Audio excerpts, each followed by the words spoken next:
7월에는 금리가 동결되면서 지금 리츠에 투자해도 괜찮을까 궁금해하시는 분들이 많습니다. 앞으로도 에서 리츠를 활성화하고자 하는 움직임이 더욱 적극적이어질 것으로 예상됩니다. 국내 최초 상장, 최대 규모, 최저 보수 리츠 ETF인 점 기억하시면서 안정적인 현금 흐름을 추구하시는 분들이라면 살펴보시기 바랍니다.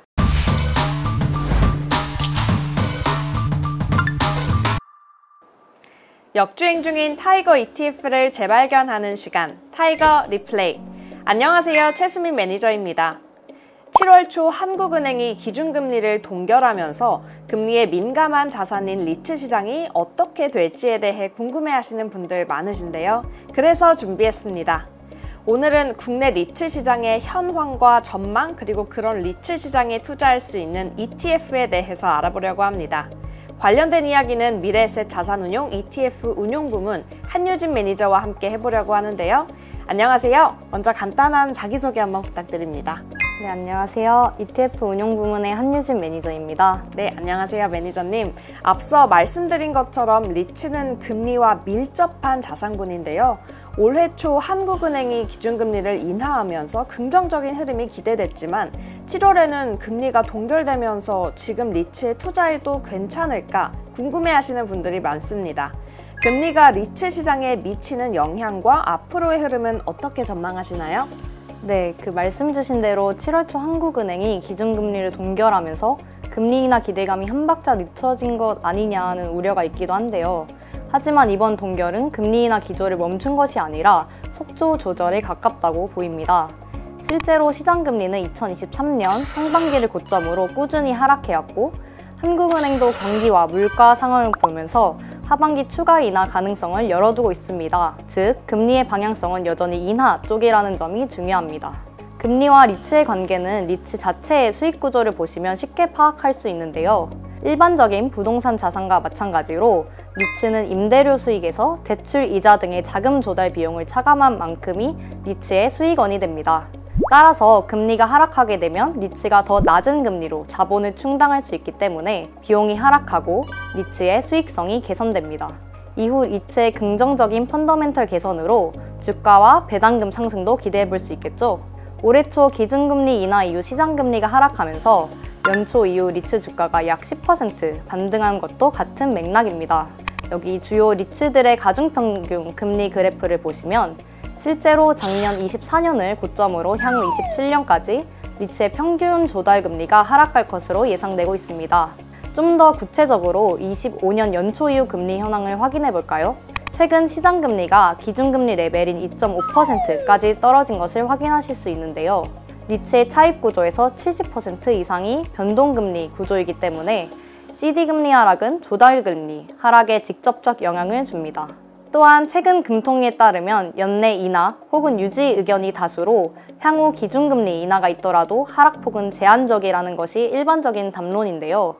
리츠 시장에서도 연말까지 시장금리도 완만한 인하 혹은 횡보를 예상하고 있습니다. 대표적으로 SK리츠, 롯데리츠가 금리 인하로 인해 25년 평균 조달금리 하락이 전망되는 종목입니다. 이는 앞에서 말씀드린 바와 같이 리츠의 수익성 개선, 곧 배당금에 긍정적인 영향이 있습니다. 아래 리츠별 배당금 추이와 같이 예상 배당금은 금리와 역방향으로 움직여 금리 인하로 인한 실질적인 배당금 상승이 전망됩니다. 아무래도 리츠에 투자할 때 가장 중요한 포인트는 안정적인 임대 수익, 그리고 예측 가능한 배당일 텐데요. 리츠에 투자할 수 있는 대표적인 ETF죠. 타이거 리츠 부동산 인프라 ETF에서 편입하고 있는 리츠들의 자산 구성은 어떤지, 그리고 공실률이나 임대 수익률 등 수익성 측면에서 현재 상태는 어떤지, 또 이런 요소들이 배당의 안정성과 어떻게 연결되는지 설명 부탁드립니다.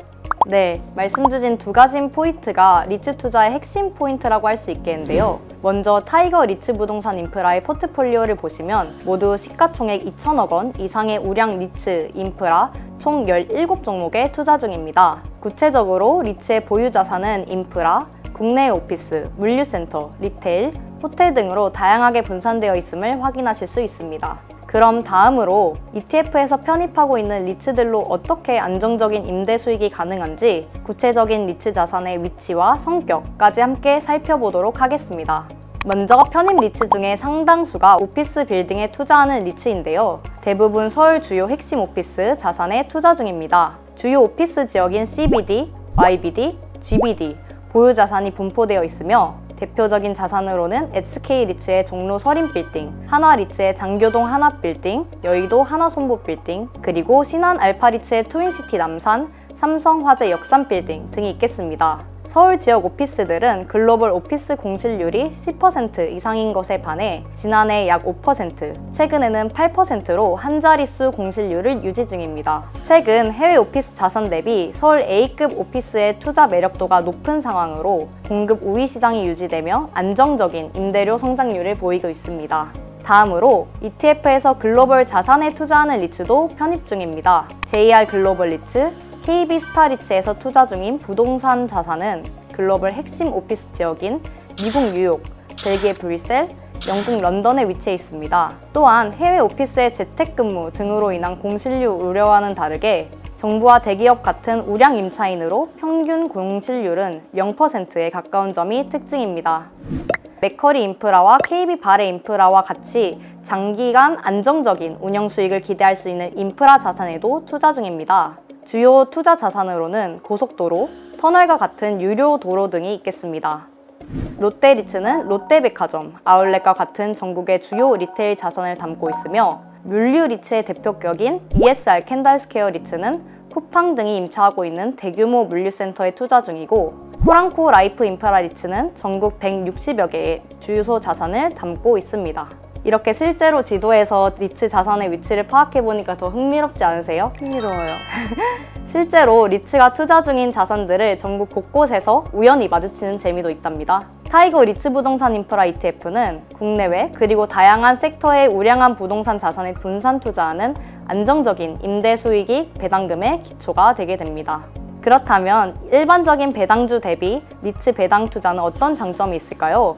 바로 배당금의 높은 예측 가능성에 차이점이 있습니다. 일반적인 기업 배당금은 기업의 영업이익, 즉 실적 기반의 배당 재원으로 사업 분야와 업황 등에 따라서 이익 변동성이 높고 기업은 성장을 위해 이익을 신규 투자에 활용할 수 있기 때문에 배당금의 예측 가능성이 상대적으로 낮습니다. 한편 리츠는 부동산 자산의 안정적인 임대료 수익과 자산 가치 상승 시 매각 차익을 확보해 놓은 것을 기반으로 배당금을 지급하게 됩니다.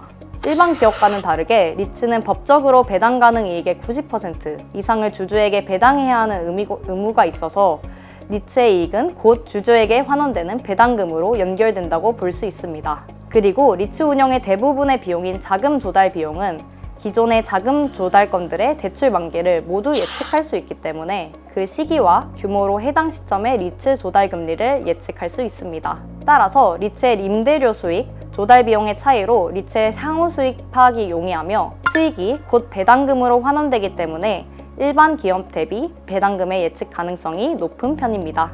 그럼 실제로 리츠들이 어떻게 배당금 가이던스를 제시하는지 확인해 볼까요? 예시로 신한 알파 리츠와 롯데 리츠의 경우 보유 자산의 향후 임대료 수익에서 이자 비용 등을 차감해서 배당금 규모를 선정해 투자자들에게 안내하고 있습니다. 이런 기본적인 수익 구조 외에도 신한 알파 리츠처럼 좋은 기회로 보유 자산을 매각하게 되어 특별 배당금을 지급할 수도 있고 롯데 리츠와 같이 양질의 보유 자산 신규 편입으로 배당금 성장이 가능함을 미리 안내할 수도 있습니다. 타이거 리츠 부동산 인프라 ETF는 안정적인 임대 수익 기반의 우량자산 중심 포트폴리오 덕분에 예측 가능한 배당이 가능한 상품이라는 점이 확실히 와닿았는데요. 그렇다면 이번엔 리츠의 주가 측면도 짚어보면 좋을 것 같습니다. 작년 말에는 유상증자 이슈로 리츠 시장이 전반적으로 조정을 받기도 했었죠. 하지만 다시금 연초 이후에 주요 리츠 종목들이 반등세를 보이고 있는 상황입니다.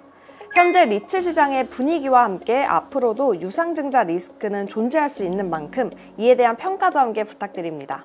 네, 말씀 주신 부분이 맞습니다.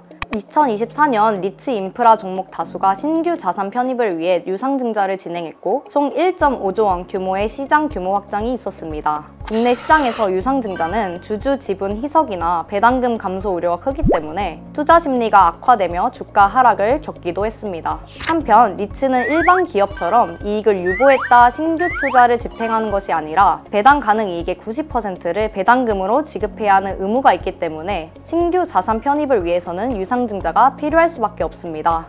단기적으로는 주가에 부정적인 영향을 줄 수 있지만 시장 장기적인 관점으로는 리츠 자산 규모 확대로 신용평가 등급 상향, 자산 포트폴리오 분산이 가능하며 작년 신규 편입 자산을 실제로 보시면 을지로, 서초 등의 대규모 핵심 오피스 편입을 완료하였습니다. 또한 대규모 유상증자를 겪으면서 리츠 운용사들도 시장과 적극적으로 소통하며 자금 조달 방식을 다각화하고 있는 점이 긍정적입니다. 기존 차원과 신규 편입을 위한 조달이 구주주 유상증자를 위주로 진행되었다면 최근 SK, 롯데리츠와 같이 대형 리츠를 중심으로 높은 신용등급을 활용한 회사채를 발행해 낮은 금리로 조달하고 있으며 최근 SK리츠의 경우 미리 투자 합의된 기관들과 할인율 0%로 제3자 배정 유상증자를 진행하여 기존 주주들의 영향을 최소화하고 일반적인 유증보다 진행 기간을 단축시켜 주가 영향을 최소화하는 노력이 나타나고 있습니다. 리츠 시장 분위기도 점점 회복세를 보이고 있는 것 같은데요. 최근에는 정부 차원의 리츠 활성화 방안도 활발하게 논의되고 있다고 들었습니다. 리츠 투자 환경 개선에 직접적인 영향을 줄 수 있는 제도적 변화인 만큼 지금까지 어떤 정책들이 추진되고 있나요? 최근 리츠 활성화 방안 관련해서 프로젝트 리츠 사업을 포함한 개정안이 국회 본회의를 통과하였습니다. 스폰서 리츠의 경우에 계열사가 보유한 토지를 프로젝트 리츠 형태로 부동산을 개발하여 상장 리츠에 편입하는 방식으로 양질의 자산을 신속하게 편입할 수 있을 것이라는 기대가 있습니다. 또한 국토교통부에서 리츠 거래 활성화를 위해 코스피 200 지수 편입을 추진하고 있는 점도 긍정적입니다. 이렇게 앞으로도 정부기관에서 리츠를 활성화하고자 하는 움직임이 더욱 적극적이어질 것으로 예상됩니다. 금리 인하가 기대되는 매크로 환경, 정부 차원의 리츠 시장 활성화 제도가 이루어지는 이 시점에서 리츠 ETF에 대한 관심도 커지고 있습니다. 그 중에서도 타이거 리츠 부동산 인프라 ETF에 유독 주목하면 좋은 이유가 있을까요? 네, 첫 번째 이유로는 타이거 리츠 부동산 인프라 ETF는 2019년 최초로 상장한 부동산 상장 리츠 인프라 펀드에 투자하는 상품입니다. 상장 이후 투자자들의 많은 사랑을 받으면서 최초 상장 규모 100억으로 시작하여 2025년 7월 현재 순자산 약 6,900억 원으로 최대 규모를 자랑하고 있습니다. 또한 총보수 0.08%를 포함한 실비용 부담률 또한 국내 최저 수준으로 효율적인 투자가 가능한 상품입니다. 그렇다면 AUM이 높은 ETF의 장점이 무엇일까요? 큰 규모로 인해 ETF 거래가 활발하게 일어나면서 최근 1년 일평균 약 50억 원의 거래 대금을 기록 중입니다. 이는 일반적인 리츠 개별 종목의 평균 거래량 대비 높은 수준으로 리츠 투자를 풍부한 유동성으로 보다 적정한 가격에 매매할 수 있다는 장점이 있습니다. 타이거 리츠 부동산 인프라는 최초로 상장한 리츠 ETF인 만큼 상장 6년 차에 접어들며 5년 이상의 꾸준한 분배금 지급 레코드를 보유 중입니다. 2020년부터 분기 분배금을 지급해왔고 2022년 11월 리츠 ETF 최초로 월분배로 전환하여 매달 분배금을 지급하고 있습니다. 최근 올해 3월에는 매월 분배금 수준을 균등하게 지급하는 것을 목표로 투자자를 위한 대표 배당 상품이 되고자 발전을 거듭하고 있습니다. 구체적으로 ETF 연분배율을 보시면 연평균 6%의 분배금을 지급해온 것을 확인하실 수 있습니다. 최근 분배율이 비교적 높아진 것을 확인하실 수 있는데 리츠 배당금은 소폭 유지, 상승됐지만 조금 낮아진 주가 레벨로 인해 현재 리츠 배당 투자가 매력적인 주가 레벨에 있음을 말씀드리고 싶습니다. 방금 타이거 리츠 부동산 인프라 ETF가 올해 3월 이후 매월 균등 분배 구조로 바뀌었다고 말씀 주셨는데요.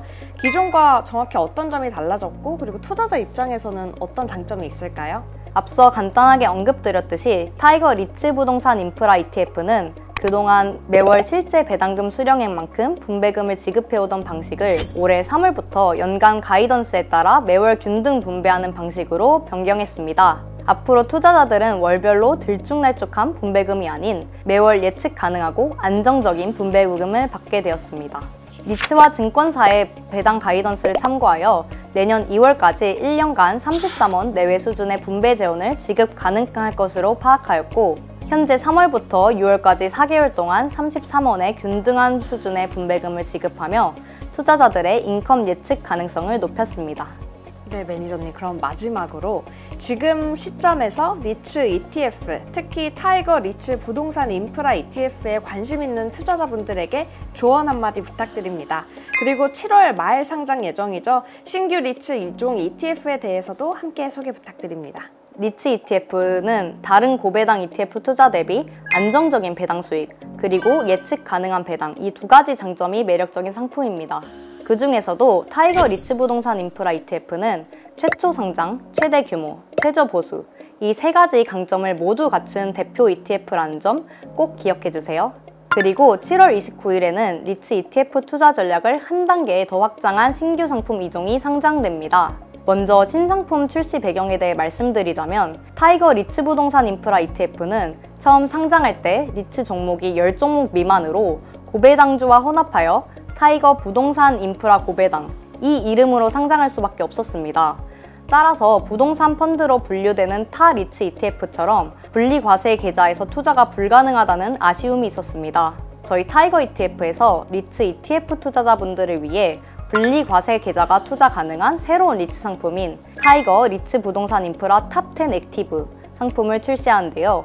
시가총액 상위 10개 리츠 인프라 종목에 압축 투자하면서 액티브 전략으로 유상증자나 신규 상장과 같은 시장 변화에 빠르게 대응할 수 있는 상품이고요. 특히 분리과세 적용이 가능한 부동산 펀드로 분류되어 있어 배당소득에 대해 연 9.9%의 저율과세가 적용되는 점도 큰 장점입니다. 두 번째로는 리츠의 배당성과 채권의 안정성을 동시에 추구할 수 있는 타이거 리츠 부동산 인프라 10 채권 혼합 액티브도 함께 출시되는데요.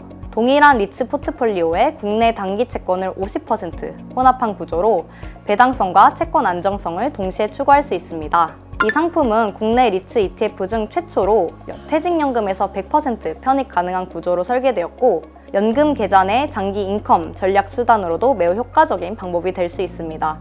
많은 관심 가져주시면 감사드리겠습니다. 네, 오늘은 금리 인하 기조와 정부의 리츠 시장 활성화 정책 흐름 속에서 다시 주목받고 있는 리츠 시장과 그에 효과적으로 투자할 수 있는 타이거 리츠 부동산 인프라 ETF에 대해 이야기 나눠봤습니다. 국내 최초 상장, 최대 규모, 최저 보수 리츠 ETF인 점 기억하시면서 안정적인 현금 흐름을 추구하시는 분들이라면 살펴보시기 바랍니다. 그리고 매니저님이 말씀 주신 것과 같이 7월 29일 상장되는 액티브 리츠 ETF 2종, 타이거 리츠 부동산 인프라 탑10 액티브, 타이거 리츠 부동산 인프라 10 채권 혼합 액티브도 절세와 연금 투자 측면에서 새로운 선택지가 될 수 있으니 많은 관심 부탁드립니다. 궁금하신 점이나 다음에 다뤘으면 하는 주제가 있다면 댓글로 남겨주세요. 추첨을 통해 소정의 기프티콘을 드리는 댓글 이벤트도 진행 중이니까요. 많은 참여 부탁드립니다.